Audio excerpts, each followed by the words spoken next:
नमस्कार। राजयारा दूहा या राजयारा सोरठा कवि कृपाराम खिड़िया की इस रचना का हम लंबे क्रम से अध्ययन कर रहे हैं। पहले हमने इसके संबंध में जानकारी प्राप्त की, उसके मूल पाठ का अध्ययन करना है। मूल पाठ के अध्ययन के क्रम में आज हम दोहा संख्या 118 पर आए। मैं बार बार आपको कह रहा हूं, आप में से कोई भी कह सकता है ये सोरठा है, लेकिन सोरठा भी चूंकि दोहे का ही प्रकार है, इसलिए मैं उसको व्यापक रूप में दोहे का नाम दूं। तो आज जिस हम दोहे की बात कर रहे हैं वो दोहे का भाव साम्य 116 में भी था और 111 में भी था। ये भाव साम्य की जो बात जो है मैं अंकित करके आपके सामने रख रहा हूं, उसका एक कारण है। नहीं तो हम कह सकते हैं हाँ ठीक है, ये दोहा भी, ये भी अर्थ था, ये भी अर्थ था। लेकिन जब हम प्रश्न करेंगे तो उसमें जैसे आया कि स्वार्थी लोगों का अंकन करना या स्वार्थी से बचना या निजी स्वार्थ से बचना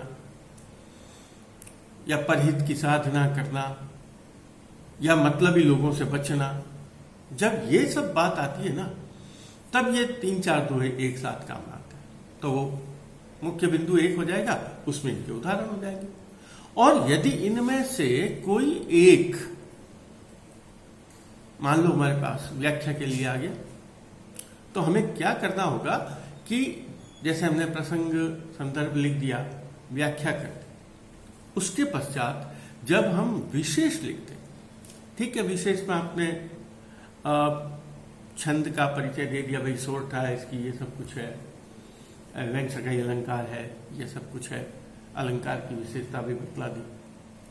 लेकिन भाव साम्य की बात को हमें कहना होता है, क्योंकि हम कोई साधारण प्रश्न नहीं कर रहे हैं, हम अच्छे अंक लाने का प्रयास करते हैं, तो हमें अच्छी तरह से उसकी व्याख्या करनी चाहिए। और उसमें हम यदि इस बात को अंकित करते कि इस दोहे से संबंधित भाव साम्य, हमें दोहा संख्या याद रह जाए तो और अच्छा, नहीं तो अगर कोई पंक्ति याद रह जाए तो उससे भी अच्छी बात है,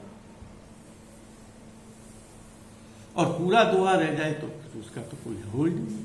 दोनों ही, तीनों ही लिख दो कि ये बात इसमें भी कही है, इसमें भी कही है।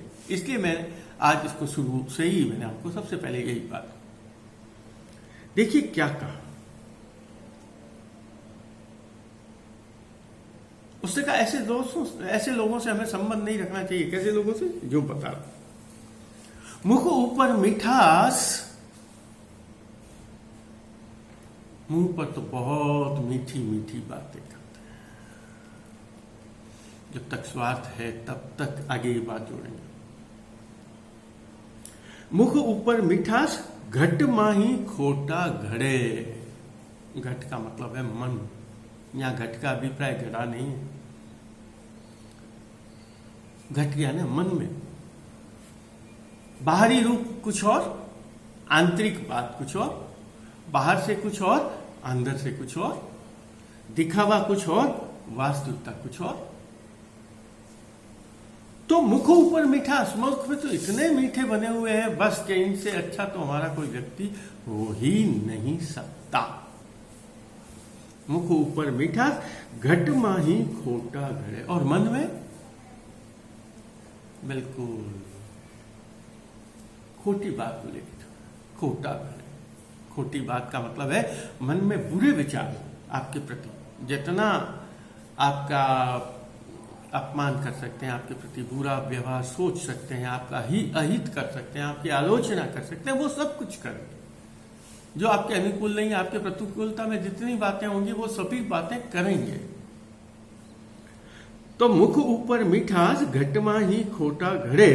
इसरा सु इखलास, ये ऐसे, ये जो इखलास शब्द है बहुत सुंदर शब्द है।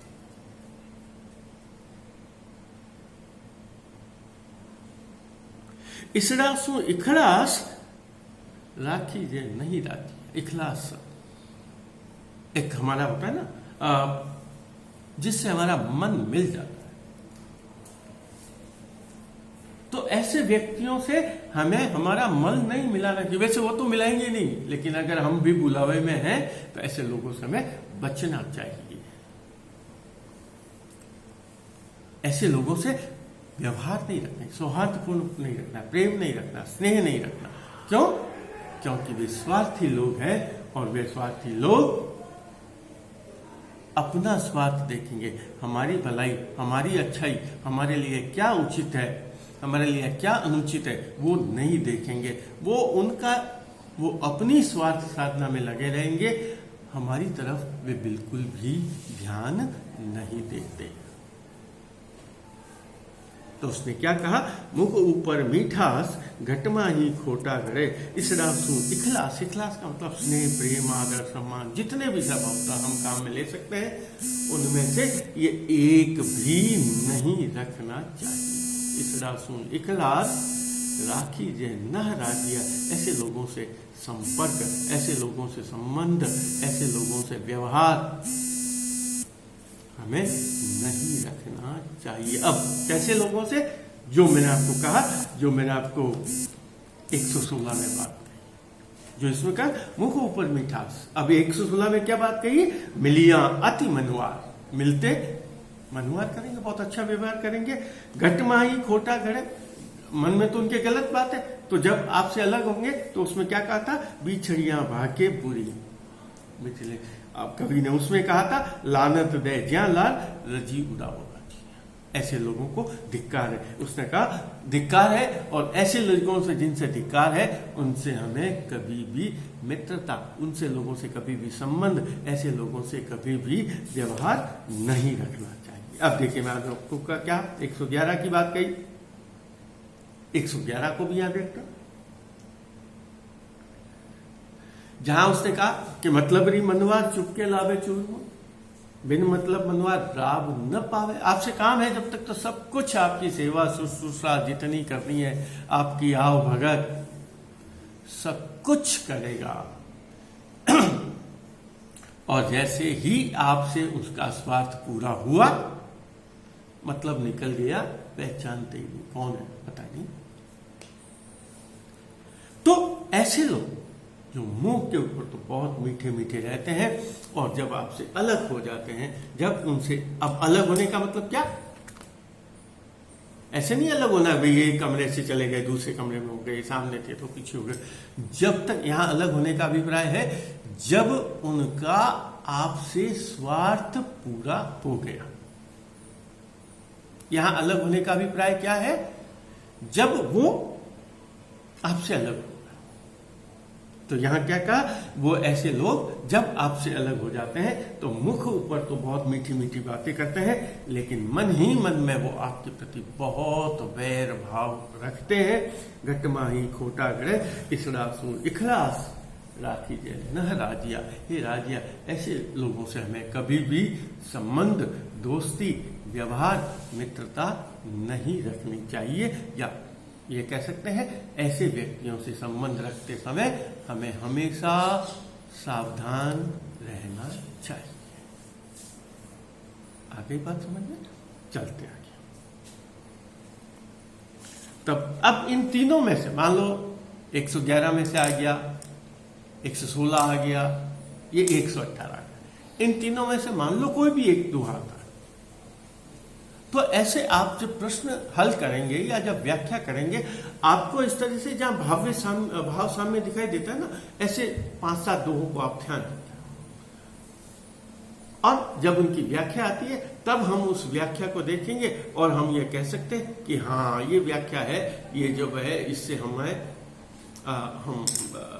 जब करेंगे कि हाँ यही भाव साम्य हमें वहां भी दिखाई देता है, यही भाव साम्य हमें यहां भी दिखाई देता है। तो ठीक है, आज जब वो उत्तर करना है तब हम उसकी बात को ले लेंगे। चलते आगे। भाव और अर्थ की दृष्टि से 120 वाला दोहा महत्वपूर्ण है, हम उसकी बात करते हैं। पहले अपन मूल पाठ को,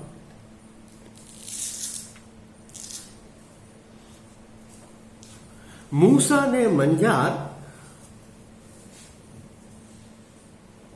हित कर बैठा हेकटा, सो जाने संसार रस नह रहसी राजिया। देखिए क्या सुंदर बात कही। कवि का एक एक दोहा जो है ना, वो एक एक नीति सूत्र, जो हमारे नीति श्लोक हैं, नीति शतक हैं, ये एक एक नीति शतक की क्या 2-2 नीति शतकों के बराबर एक एक दोहा है।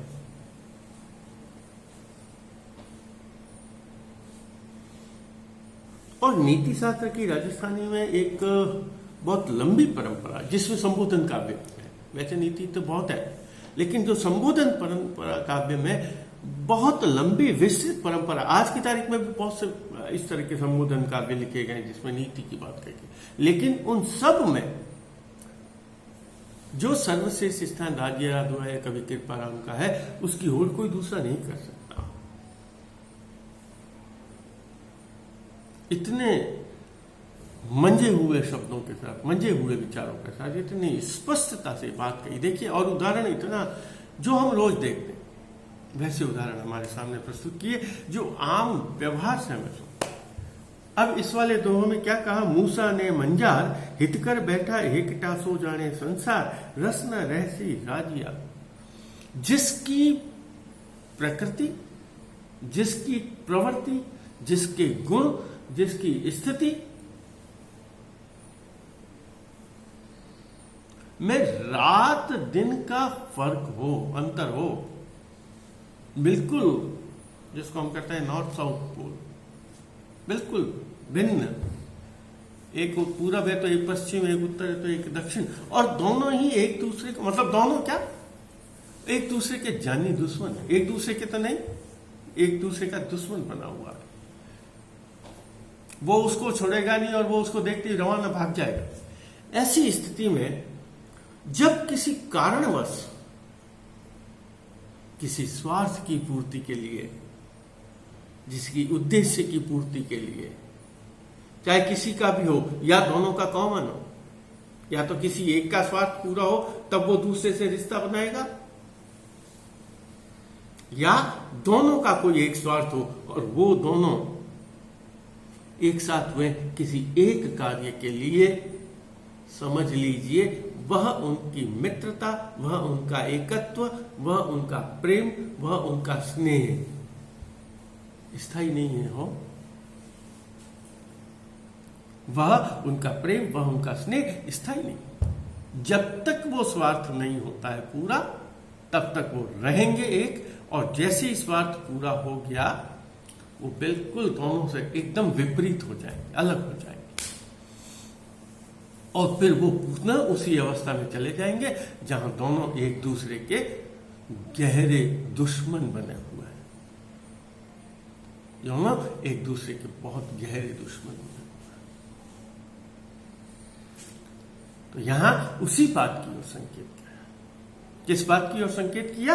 यहां उसने कहा मूसा ने मंजार, मूसा कहते हैं चूहे, नए मने, और मंजार यानी मार्जरी आंखों वाली बिल्ली, जिसको मार्जरी बिल्ली कहते हैं, कि बिल्ली और चूहा दोनों, बिल्ली खाना चाहती है चूहे को और चूहा उससे बचना चाहता है, तो दोनों एक साथ हो ही नहीं सकते। लेकिन किसी कारण से यदि वो दोनों एक होकर बैठ जाएं, क्या कहा उसने? मूसा ने मंजार, हित कर बैठा हेकटा, प्रेम से, स्नेह से दोनों एक होकर बैठे हो। हित कर बैठा, हित कर, प्रेम के कर, किसी स्वार्थ, अपना हित, हित स्नेह सम्मान कुछ भी कहते, हित कर, अपने हित, जो उनके लिए हितकारी है, जो उनके लिए भलाई है, उस भलाई के लिए दोनों एक होकर बैठे। हित कर बैठा हेकटा, हेकटा का मतलब है आप एक साथ होकर। पश्चिमी राजस्थान में और सिंधी भाषा में एक के लिए हिक, हिक शब्द का प्रयोग, हेकटा शब्द का प्रयोग। अब मैं आपको यह हेकटा, एकटा ये कह सकता, हमें हेकटा का अर्थ एकता है, इकट्ठा है, लेकिन जब अब यही बात तो अपने को विशेष में लिखनी होती है। वैसे आप देखें, हेक शब्द एक कह सकते थे ना, लेकिन वहां भाषा की बहुभाषा विधेय कभी यही पता चलता है, पश्चिमी राजस्थान में आप चले जाए, बाड़मेर जैसलमेर की तरफ, वहां एक को हेक बोले। सिंधी भाषा में देख रहे हैं हिक, हिकड़ो, एक।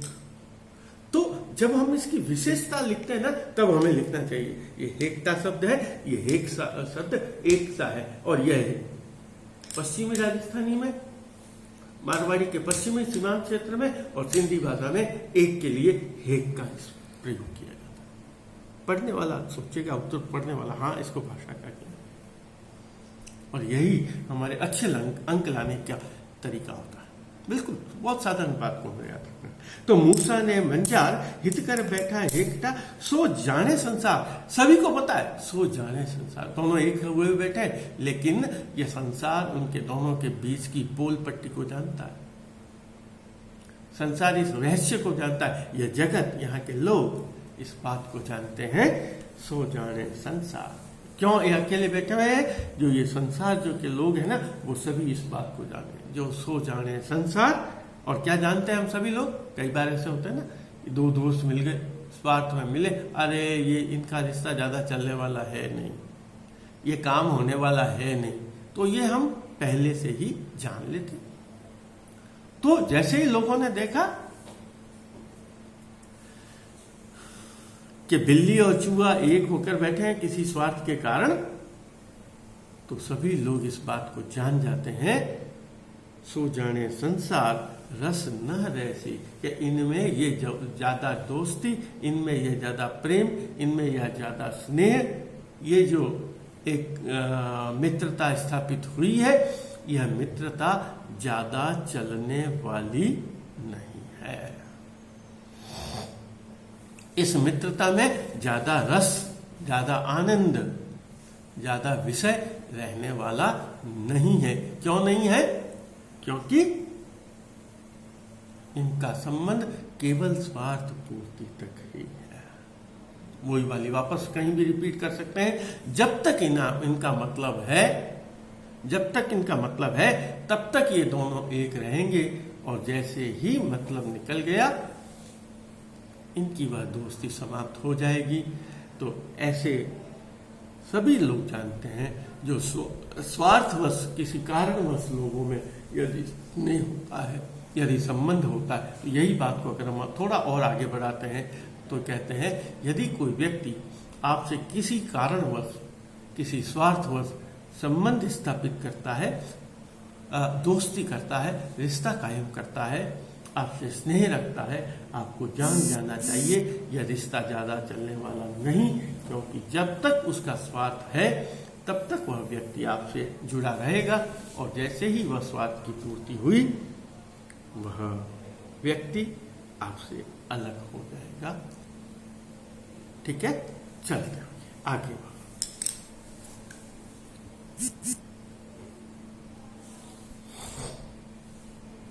हमारे यहाँ सामाजिक व्यवस्था में एक सामाजिक संरचना में कहते हैं जाति व्यवस्था पर बहुत जोर दिया गया, और उस जाति को जात से जो शब्द ना, जन्म से, कि हमारा जन्म किस कुल में, किस जात में, किस वंश में, किस परंपरा में हुआ, वो जाति। और व्यक्ति के गुणों का निर्धारण भी उस जात के आधार पर कर दिया जाता कि चूंकि इसका जन्म उच्च कुल में हुआ है इसलिए उच्च कुलीन का है, जिसका थोड़ा नीचे के वर्ग में हुआ है वैसा भी कम उच्च है या निम्न है। और यह पूरी हमारी सामाजिक अब बदलते परिवेश में इसको स्वीकार नहीं किया गया। आज से 200 साल पहले बाद में इस बात को स्वीकार नहीं किया गया था, कि पहले इस बात को ही माना जाता था क्या कि व्यक्ति का जन्म से सब कुछ होता है। लेकिन अब परिवर्तित समय के साथ यह स्थिति आ गई और यह बात समझने लग गए लोग कि व्यक्ति जन्म से नहीं कर्म से महान बनता है। चाहे व्यक्ति पहले के जमाने में, चाहे व्यक्ति कितना ही महान क्यों न हो, लेकिन यदि उसकी जाति, यदि उसका जन्म उच्च वर्ग में नहीं हुआ हो, या जो उसका कर्म है उसके अनुकूल नहीं हुआ है, तो उसको महत्व नहीं दिया जाता था, उसकी गणना उस उच्च वर्ग में नहीं की जाती। लेकिन आज से लगभग 100-200 साल पहले, 200 साल पहले भी ये रचना लिखी गई। उस समय कवि ने यह बात कह दी। यह अपने आप में बहुत बड़ी विशेषता। क्या कही उसने बात?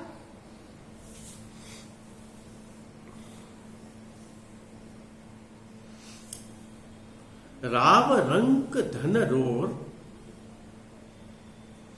सूर वीर गुणवान सठ, जात तणो नह जोर, रीत गणो तणो गुण राजिया। देखिए क्या कहा।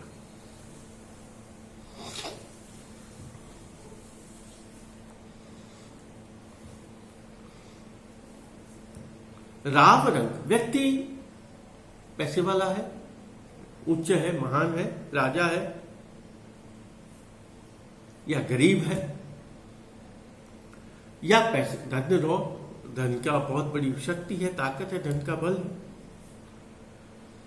सूरवीर, सूरवीर है, सबको एक साथ भी ले सकते हैं, अलग अलग भी लेते हैं। सूर बहुत महान योद्धा, वीर भी महान योद्धा। गुणवान, गुणी होना। सठ, या सठ कहते हैं मूर्ख व्यक्ति, मंद बुद्धि को सठ, सठ बुद्धि। जात तणो न जोर, रीत तना गुण राजिया। कि कोई व्यक्ति बहुत उच्च है, बहुत शक्तिशाली है, ताकतवर है, या कोई व्यक्ति गरीब है,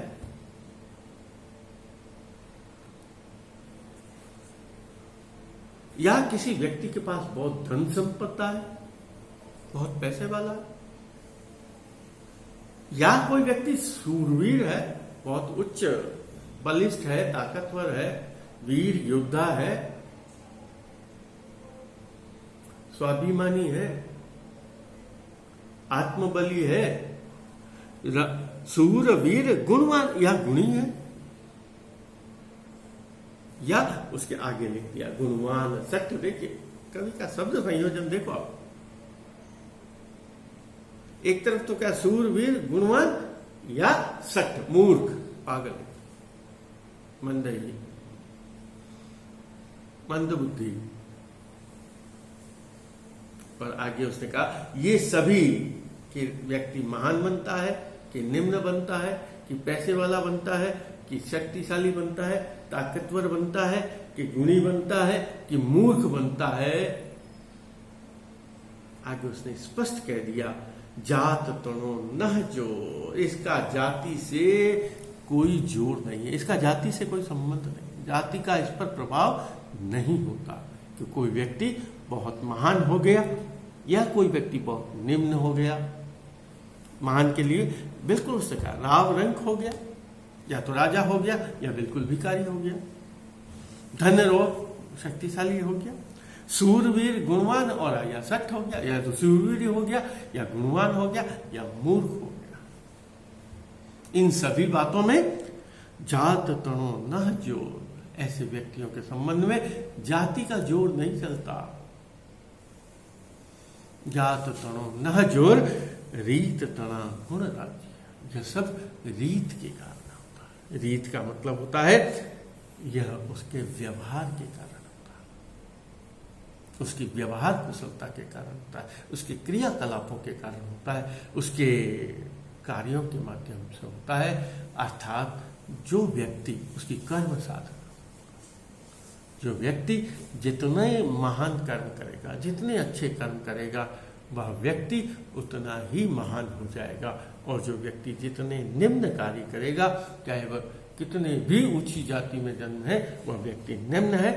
और जिसने महान कर्म किए हैं, उच्च कार्य किए हैं, और वो चाहे कितना भी छोटे जाति में उसका जन्म हुआ है, लेकिन वह व्यक्ति महान होता है। तो यहाँ मैंने आपको कहा लगभग 200 साल पहले यह बात कहना कि व्यक्ति जाति से नहीं कर्म से महान बनता है, यह कवि की अपने आप से एक विशेष उपलब्धि कह सकते हैं। इस रूप में यहाँ यह कवि का कहना अपने आप में बहुत महत्वपूर्ण। धन्यवाद। बाकी के आगे के क्रम में कल देखें।